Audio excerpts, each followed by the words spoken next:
Nasubukan mo na bang gumawa ng lumpia na gawa sa puso ng saging? Napakasarap at simple lang ang mga sangkap. Walang karne, kaya talaga namang makakatipid ka dito. Pwede ito pang ulam at pang merienda. Tara, umpisahan na natin agad. Meron tayo ditong puso ng saging.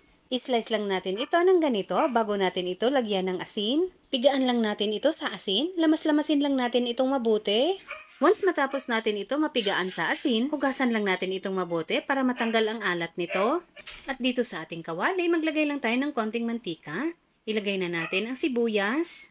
Sunod na rin natin ilagay ang bawang. Once lumabas na ang aroma ng ating bawang at sibuyas, ilagay na natin ang puso ng saging. I-mix-mix lang muna natin itong mabuti para manuot ang lasa ng ating mga aromatics. Bago natin ilagay ang isang lata ng sardinas, lagyan rin natin ito ng paminta at half lang ng chicken cubes. I-mix-mix lang muna natin ito hanggang sa maluto ang ating puso ng saging. Ayan, at pwede na po ito. Ayan, at balutin na natin ito dito sa ating lumpia wrapper. Napakadali lang nito gawin at konti lang ang ating mga sangkap. Pwede rin natin ito lagyan ng cheese para mas masarap. Ayan, at gawin lang natin ito sa lahat.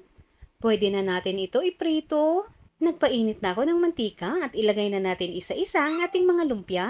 Baliktarin lang natin ito para pantay ang pagkaluto ng ating lumpia. Once ganito na golden brown at crispy na, pwede na natin ito hanguin. Ayan na, may masarap na tayong lumpia na gawa sa puso ng saging. Pwede nyo rin po ito isawsaw sa suka na maraming sibuyas. Huwag po kalimutan mag-follow and share. Maraming salamat hanggang sa susunod mga kakusina!